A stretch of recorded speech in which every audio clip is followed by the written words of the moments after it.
shpëndetësi për ata të cilët ndjekin dhe pasojnë rrugën e tij deri në ditën e gjykimit. Vëllezër dhe motra, kur ne agjerojmë, duhet që të agjerojmë ne edhe shikimi yt, edhe dëgjimi yt, duhet të agjerojmë ne edhe gjymtyrët tona, sepse pitohet për një hadith të profetit sallallahu alaihi wasallam se ka për agjeruesve frasën nuk përfitojnë për agjerimin të tyre vetëm se uria dhe lekja. Por ne nuk duhet të jemi agjerues të tillë. Duhet të jemi agjerues ashtu siç kërkon Allahu i lartësuar. Pra, devotshmëria. Dhe feja jote është fejë që i kushton një rëndësi tepër të madhe edhe pjesës së moralit. Profeti ynë sallallahu alaihi wasallam në periudhën e Mekës, po të shohësh ndër bazat e thirrjes së tij, tauhidi patjetër, adhurimet, namazi patjetër, por një ndër pikat kyçe të thirrjes së Profetit alaihi salam ishte edhe çështja e moralit. Dhe kjo nxjerr një pjesë të madhe në ajetet e Kuranit porositë së madhe të Zotit. Për shembull, marrim çështjen e nderit, e moralitetit. Thotë Allahu i lartësuar, "Wala taqrabu zina", dhe mos ju afroni immoralitetit. Një herë, një sahab shkoi te profeti sallallahu alaihi wasallam për mëkate të mëdha. I dërguari i Zotit alaihi salatu wassalam i thotë, "Me i bë Allahu të shoh", pra mëkati më i madh. Më pas, thotë profeti alaihi salam, vrasja e fëmijës për shkak se një frikë prej rrezikut. Dhe më pas përmend profeti alaihi salam immoralitet. Dhe po të gjosh sot, vjen keq, vjen pëtar keq, kur të gjosh tradhti, immoralitet, shturje, shkatrim familjesh, ndarje, për shkak të kësaj vepre të turpshme. Dhe Allahu subhanahu wa taala tërheq përrejtjen për të në Kur'an. E profeti ynë sallallahu alaihi wasallam vazhdimisht në të rejtë të rejtjen prej safra.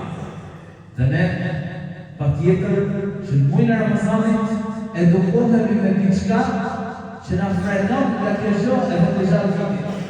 Se immoraliteti ka disa gjëra etapa derisa të shkojnë aty.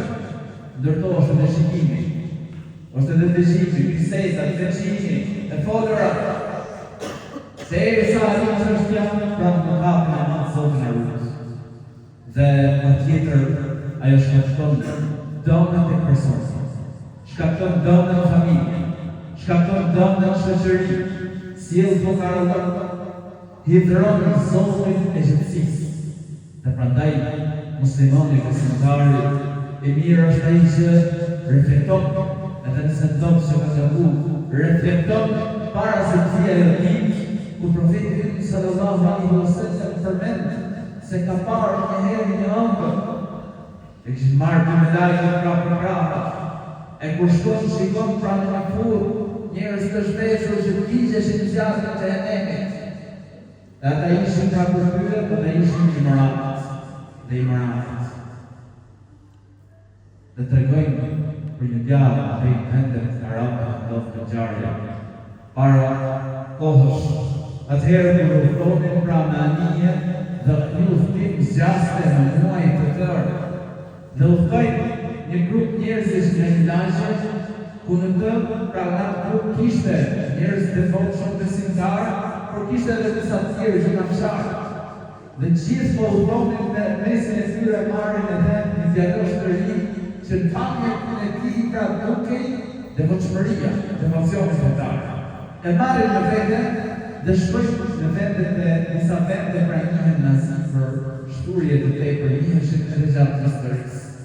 Dhe kur shkojnë atje, secili prej tyre nis tregtarë, tregtinë e tyre, turistët, vazhdojnë punët e tyre, ata tjerë që kishin qëllime të këqija, nga ana tjetër, ndërsa djaloshin ishte në anije. Në sa herë që krimin e shifnin, ose thjerte ezan, ose falte namaz, ose lexonte Kur'an, përmendte Zotin.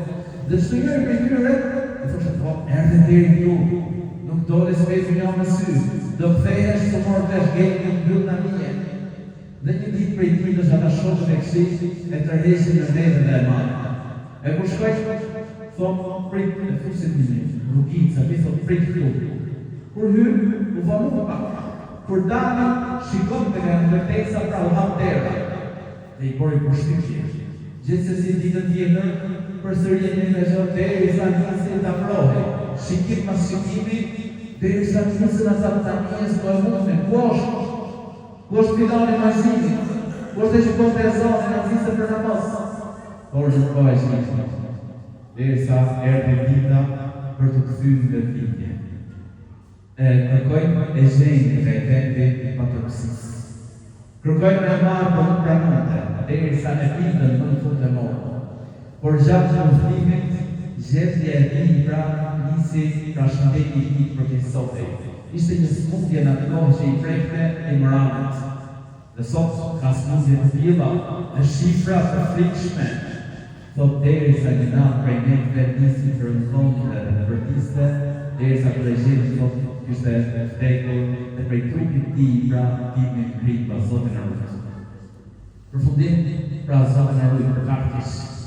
Por nga ana tjetër ka njerëz që reflektojnë, ka njerëz që mendohen se janë kohë dhe të vetë profeti alayhis salam profeti, i cili dha para pra të ishte para për të kryer moralitet e kur u bë gati pra veprën e kurshme ajo nisi të shahme. Dhe kur i përmendi Zotin e gjithësisë, ai i reflektoi dhe imagjinoi kjo pra që është me nevojë dhe nga fjalë Zotin e gjithësisë, po unë që kam gjithë këto mirësi që ka dhënë Zoti, pse mos më reflektuj ata para dhe u tërhoq e u shkruaj derën e tij bori Zoti i gjithësisë të shkruhej Allahu e ka thënë kështu. Dhe ne jemi në Ramazan. Muaj ku njeriu duhet të reflektojë, duhet me heq dorë për haram. Duhet me heq dorë prej vezëve të këqija dhe në u përmirësuar jetën e tij, sepse Allahu ka mësuar prej nesh do që ne pastrohemi dhe Zoti i gjithësisë i do atë që kërkojmë.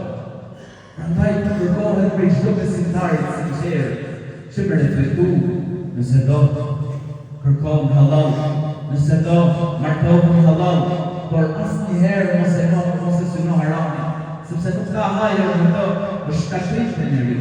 Është shkatrim për familjen e tij, është shkatrim për shoqërinë dhe Zoti na ruaj prej dënimit të Allahut në botën tjetër dhe Zotin e gjithësisë që ta përmirësoj gjendjen tonë. Alhamdulillah rabbil alamin.